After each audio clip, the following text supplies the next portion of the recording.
ফুল haunted লাগছে। Risk নেওয়ার দরকার নেই, ছোট স্টেপ হ্যাঁ, ছোট স্টেপ নিয়ে গেলে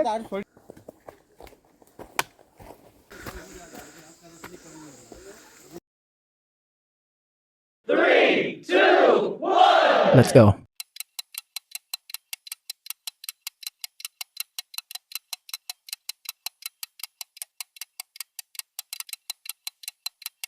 আমরা এখন নেক্সট গন্তব্য তো বেরোচ্ছি।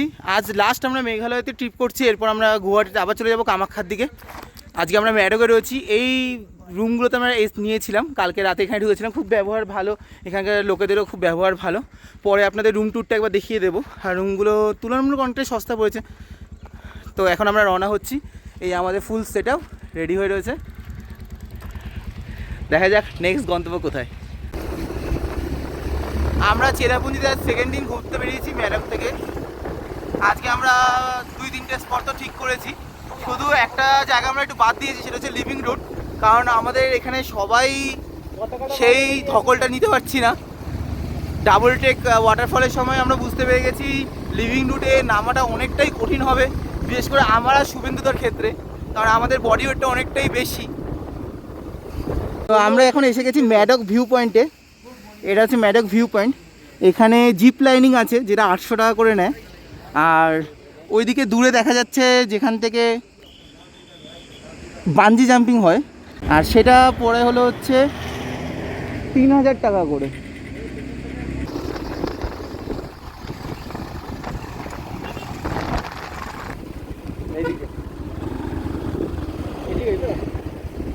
হ্যাঁ, এদিকে তো নোয়াখালী। আচ্ছা আচ্ছা,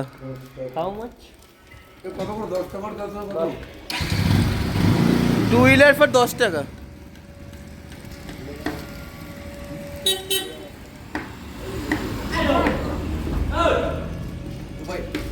नहीं 1 बाइक। দুটো গাড়ি না, আমি এখন দিয়ে দিচ্ছি। হ্যাঁ, দুটো গাড়ি না, টু বাইক। এইটা আমরা এখন 7 সিস্টার ওয়াটারফল ইকো পার্কের সামনে রয়েছি। তো এখান থেকে 7 সিস্টার ওয়াটারফলটা যেখান থেকে পড়ছে সেই জায়গাটা দেখা যায়, কারণ ভিউ পয়েন্ট থেকে 7 সিস্টার ওয়াটারফল মেঘের জন্য কিছুই দেখা যাচ্ছে না। তো চেষ্টা করছি এখান থেকে যদি কিছুটা দেখা যায়।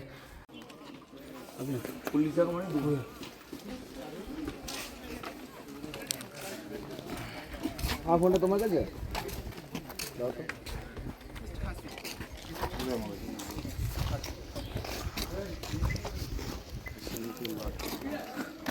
ভেতরে আবার গেস্ট হাউস আছে। গেস্ট হাউস, হ্যাঁ ভেতরে চরম মেঘগুলো ঢুকছে।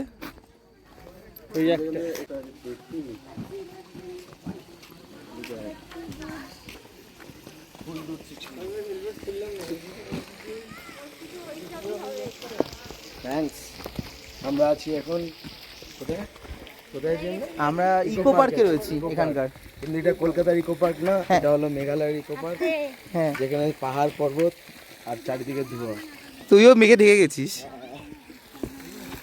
সব ফটো শুট চলছে, সব আসছে। আজকে আমরা সব এক ড্রেস পরে আছি, সেম ড্রেস, সবাই সেম ড্রেস। সবাই স্কটল্যান্ড অফ হ্যাঁ ইস্ট। আমরা স্কটল্যান্ড অফ দি ইস্টে আছি। হ্যাঁ, স্কটল্যান্ড অফ দি ইস্ট কাছাকাছি চলে এসেছি। কিন্তু দুঃখের বিষয় হচ্ছে এইখানটাও মেঘে ঢাকা, প্রচণ্ড পরিমাণে মেঘে ঢাকা। দেখাচ্ছি ভিউ পয়েন্টের অবস্থা।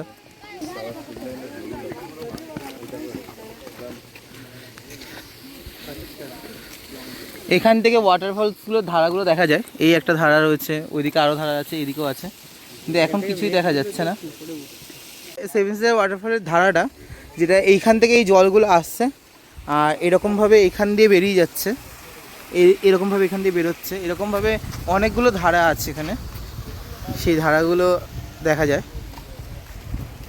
আর সুন্দর সাজানো গুছানো, মেঘগুলো খুব সুন্দরভাবে যাচ্ছে।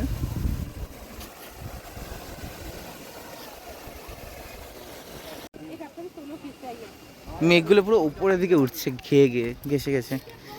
এই একটা এখানে যে বেদি করা আছে, এটা একটা, এখানে আরেকটা দেখা যাচ্ছে যেটা ওই দিক দিয়ে এসছে।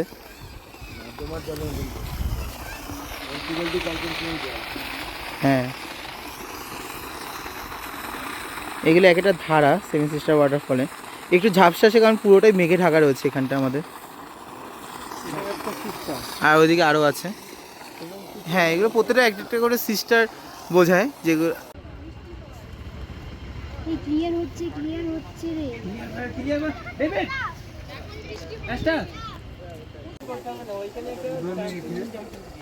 তো এখানে বেশ অনেকের সাথে দেখা সাক্ষাৎ হলো, কথাবার্তা হলো। কলকাতা থেকে তো অনেকে এসছে, সবাই অ্যাপ্রিসিয়েট করছে যে আমরা এত দূর বাইক চালিয়ে এসেছি রাইড করে। আর দুঃখের বিষয় যে আমরা যে ভিউটা দেখতে এসেছিলাম অনেকক্ষণ ওয়েট করার পর সেই ভিউটা আমরা দেখতে পারলাম না। এখন আমরা এগোচ্ছি, সবাই একটু হাঁপিয়ে গেছে, সবাই টিফিন করার অত টাইম পায়নি। যদি আমি আর সুপ্রিয় খেয়ে দিয়ে বেরিয়েছি, আমি কালকে রাতেই এক্সট্রা খাবার নিয়ে রেখেছিলাম সকালবেলা টিফিন করতে যাতে টাইম ওয়েস্ট না হয়। সবাই খেতে ঢুকেছে, আমরাও ঢুকি।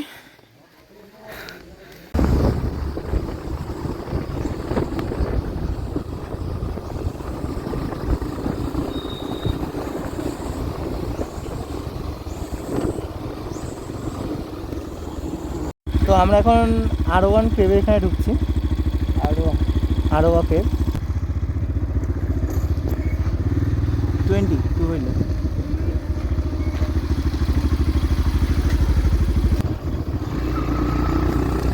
আমরা এখন আরোয়া কেভ দেখতে যাচ্ছি। মাউসমাই কেভের পর এটা আরেকটা কেভ মেঘালয়ের, সুন্দর দেখতে লাগে। এটা দুটো ভার্সন আছে, একটা নিউ একটা ওল্ড। তো আমরা মেবি ওল্ডেরটাতে যাব এখন। মেঘের মধ্যে আমরা চলে এসেছি কেভের সামনাসামনি, পুরো চারদিকটা মেঘে ঢাকা। আর এই মেঘালয়তে মেঘ কখন আসবে কেউ বলতে পারে না, যখন তখন মেঘ আসবে। চারদিকটা পুরো মেঘ হয়ে গেছে।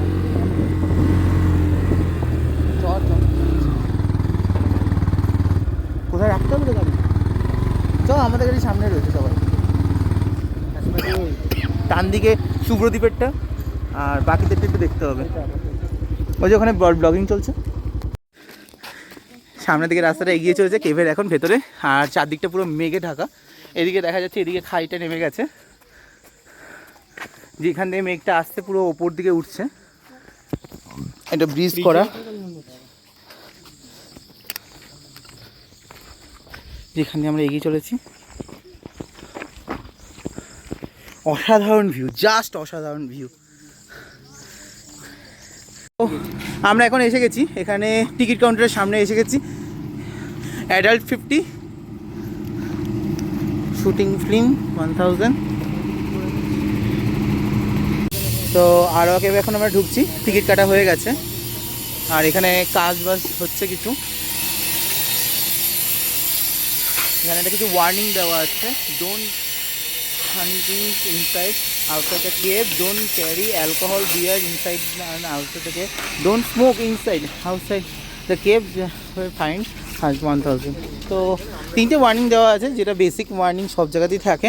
আর আমাদের ওইসব নিয়ে কোনো চাপ টাপ নেই, স্মোক ঠোক করি টরি না। তো সেক্ষেত্রে অ্যালকোহল ঠ্যালকোহলও খুব একটা অভ্যাস নেই। এখানে আমরা স্লোলি এগিয়ে যাচ্ছি, ট্রিপ করতে সেই সব না করাটাই ভালো। তো বেসিক্যালি আমরা সবাইকে ইন্সপায়ার করি যাতে সবাই স্মোক টোক না করে, অ্যালকোহল ট্যালকোহল না খায়। কারণ এইসব ট্রেকিং করতে গেলে এইসব যদি অভ্যাস থাকে তাহলে সেটা বডির পক্ষে প্রচণ্ড এফেক্ট ফেলে হাঁটতে বা অন্য কিছু করতে। কিন্তু এখানে ভিউটা জাস্ট অসাধারণ, একবার জাস্ট ভয়ঙ্কর, হালকা হন্টেড লাগছে। এখানে শুটিং করলে তো অসাধারণ লাগবে। ধোঁয়ায় যদি এরকম রাস্তা ঢেকে থাকে, তার সাথে যদি এরকম একটা মুখ, অসাধারণ লাগবে। আর পাশ থেকে যদি ব্যাকগ্রাউন্ড থেকে যদি কোনো ভূতের একটা সাউন্ড আসে, আহা হা, কোনো সাউন্ড আসে, শুধু সাদা শাড়ি পরা, শুধু সাথে, হ্যাঁ যা ঝিঝি পোকার যে আওয়াজ আছে না, হ্যাঁ জমে যাবে, জমে কি। এক মিনিট আমরা যদি চুপ করি, শান্ত হই, তাহলে অডিওটা শুনতে পাবেন। হ্যাঁ দেখুন, একটা ঝিঝি পোকার একটা শব্দ যে কোনো ভয়ঙ্কর ভূতের সিনেমাকে হার মানিয়ে দেওয়ার মতো।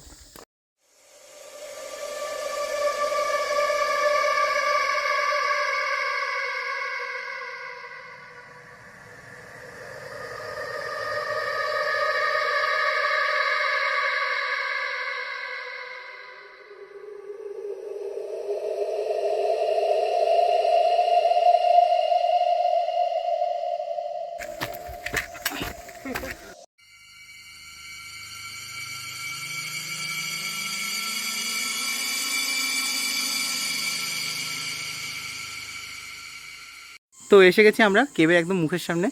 এখানে কিছু লেখা আছে যেগুলো পরে পড়ে নেবো কখনো, সব ভিডিও স্টপ করে। তো এখন কেবের ভেতরে ঢুকি। প্রথমেই এখানে একটু বৃষ্টি পড়ছে, জল টাইপের, বৃষ্টি না সরি, পাহাড় চুয়ে জল বেরোচ্ছে, পাথর চুয়ে এখান থেকে আসছে পুরোটা। আর এখন কেবের ভেতরে আমরা ঢুকছি। ও সেই রাস্তা, খুব খারাপ সিঁড়ি, চারদিক দিয়ে জল ঠল পড়ছে, রাস্তা রাস্তা পুরো ভেজা। আর কেভের সৌন্দর্যটা তো অসাধারণ জাস্ট।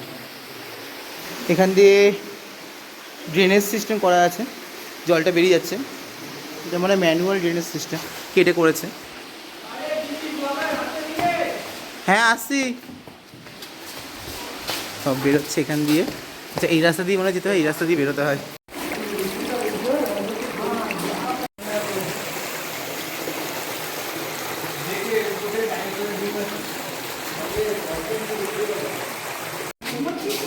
এই জায়গাটা প্রচণ্ডই অন্ধকার।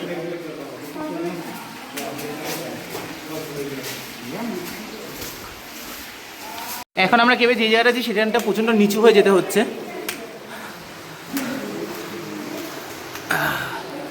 প্রচণ্ড টাফ রাস্তা, এখানটা অনেকটা রাস্তায় আমাদের ডাউন হয়ে বেরোতে হচ্ছে।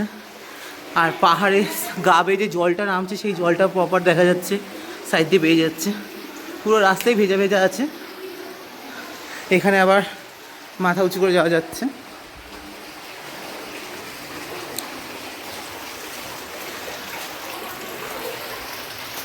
Just nearest plane. একটু রোগাও হতে হবে বুঝলেন তো এইসব কেবে আসতে গেলে।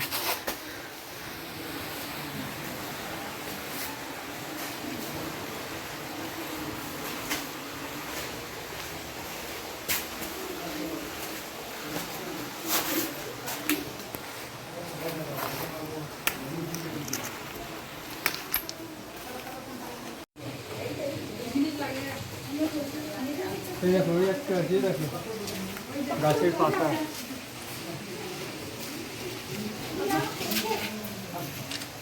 দেখতে পেয়েছো? হ্যাঁ এটা হচ্ছে গাছের পাতা।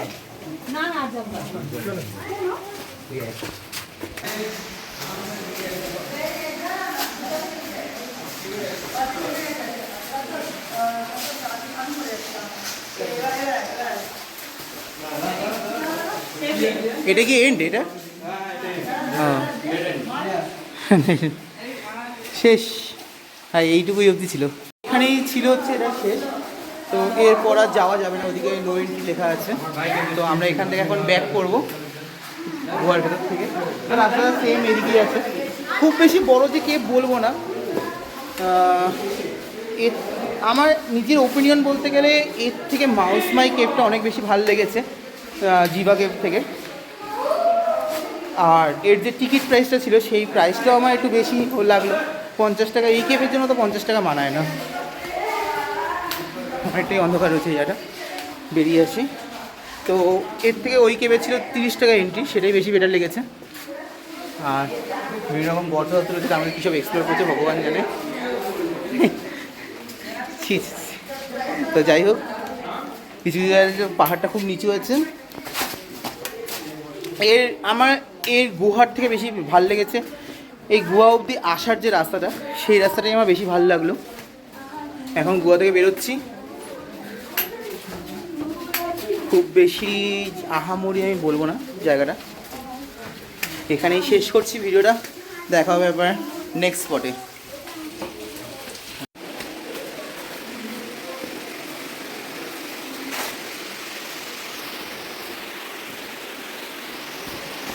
স্পেশাল ব্যাপার হলো এখানে দাঁড়িয়ে আমি, বরুণ আর সুপ্রিয় ডিসাইড করেছি আমরা ট্রেক করে যাব। এই যে, আর বিপ্লবটা শুরু করেছিল বরুণ, অ্যাক্টিভিটি প্রথম থেকে যে বরুণ। ইজি করবা, এটা ইজি আছে, ওটা টাফ আছে। কোনটা এটা? এটা ইজি। কোনটা টাফ আছে? আমরা যেখান দিয়ে এসেছি ওটা টাফ, ওটা যাবা? এটা শুরু করে দিই আর দেখি না। তো অ্যাডভেঞ্চার লেভেল আমরা একটু বাড়ি ফেললাম, জঙ্গলের মধ্যে দিয়ে যাব এখন, পুরো জঙ্গল চারদিকে। আর তার মধ্যে আমরা ট্র্যাক করছি এখান দিয়ে। এটা কোথায় বেরোবে বলতে পারছি না, কিন্তু না অনেকে আসছিল এদিক দিয়ে। এটা কোথায় বেরোবে বলতে পারছি না, কোন গেটে এক্সিট হবে। আরে এক্সিট ওইদিকেই তো যাবো। ওইদিকে আমরা কিন্তু আসার সময় এটা দেখিনি। দেখি না, মনে হয় তো ওপরের দিকেই তো উঠছি। এই আমি কিন্তু আসার সময় এটা দেখিনি, বারবার বলছি। হ্যাঁ, সুপ্রিয় লাঠি পেয়ে গেছে একটা, লাঠি নিয়ে এগোচ্ছে। আমি উঠিনি করছি। সামনে দেখবে একটা লেপার্ড। হ্যাঁ, এরকম কিছু আসতে পারে। এই তো বউনও কম যায় না, হঠাৎ করে বিয়ার গ্রিলসের ভূত চেপে ধরেছে ওর মধ্যে, আর বানিয়ে নিয়েছে একটা লাঠি। আর এটা ছোট হয়ে গেছে, লাঠিটা ছোট হয়ে এই গেছে, তো বড় লাঠি পেয়ে গেছে। বড় বড় লাঠি। বউনের মধ্যে একটা আলাদাই লাঠি খোঁজার ক্যাপাসিটি দেখতে পাচ্ছি। লাঠির এই লাঠির ওপর আলাদা, ও ইনস্ট্যান্ট বানিয়ে ফেললো। আরে আমি তো ওয়াইল্ড কোন জানি ওই চ্যানেলের সাথে ভিডিও করতাম তো একটা। ম্যান ভার্সেস ওয়াইল্ড চ্যানেলের সাথে ভিডিও করতে নাম ভুলে গেছে। আমি ওই চ্যানেলের সব থেকে বড় ভক্ত ছিলাম, বিয়ার গ্রিলসের বিশাল বড় ভক্ত। দেখে ঝর্ণার জল, পাহাড় বেয়ে জল নামছে, আর গুহার ভেতর সম্ভবত এই জলগুলি চুয়ে চুয়ে চুয়ে চুয়ে যাচ্ছিল। আর আলাদাই একটা ফিল আসছে, কারণ ট্র্যাকটা সেই হতে চলেছে, এখানে খাদ, আর ঠিক রাস্তাটা এইটুকু রয়েছে যেই রাস্তা দিয়ে আমরা যাচ্ছি। আরো একটা কারণ হলো আমরা সকালে খেয়েছি, আমাদের খিদে এখনো পাইনি, হ্যাঁ, যে কারণে খিদে বাড়াতে হবে। আর তার মধ্যে আমরা লিভিং রুট ব্রিজে যাচ্ছি না, তো এটা দিয়ে মনটা ভরাই। ও adventure level ultra pro max, আলাদাই লাগছে। এখানে আরেকটা রাস্তা ছিল, সেই রাস্তাটা আমরা নিইনি, আমরা ওই দিক দিয়ে উঠেছিলাম। আর যেখান দিয়ে আমরা যাচ্ছি গাছপালা সব কেটে পড়ে রয়েছে, তার মধ্যে দিয়ে আমরা বেরোচ্ছি অ্যাডভেঞ্চার করতে করতে।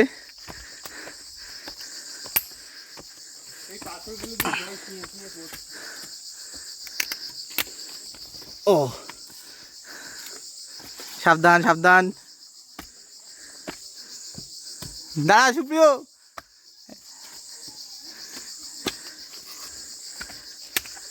ওঠো।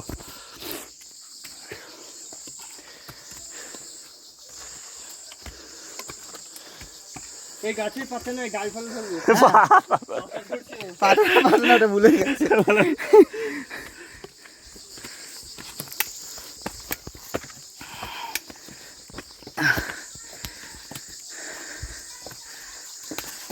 ওই এটাতে এসেছিল তো।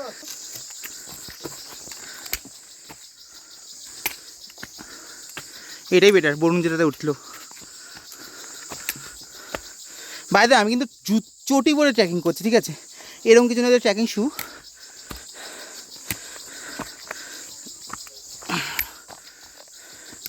চটি পরেই ট্রেকিং চলছে। বাটা কোম্পানি একটা চটি, খুব ভালো সার্ভিস দিচ্ছে আমাকে পাহাড়ে। না বাটা কোম্পানি ঠিক না, বাটার থেকে কিনেছি, কোম্পানিটা অন্য ছিল।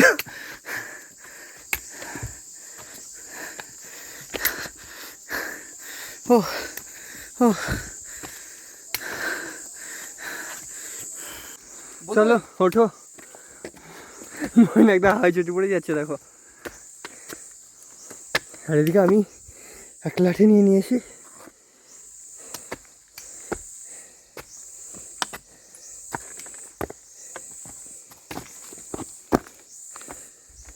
পাহাড়ে এসেছিলাম মন ঠিক করার জন্য, কিন্তু এই ট্রেকিং করে দেখছি শরীরটাও খারাপ হয়ে গেল। বয়স হচ্ছে তোর, বয়স হচ্ছে তোর, একটু এই ক্যামেরা নিচের দিকে হয়ে যাচ্ছে। এই তো তুমি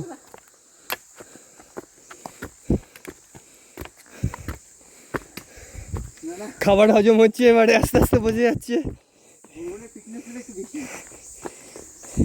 এই আমাকে একা ফেলে রেখে যেও না, কেউ টেনে নিয়ে চলে যাবে, তখন আবার স্ত্রী বেরোয় যাবে।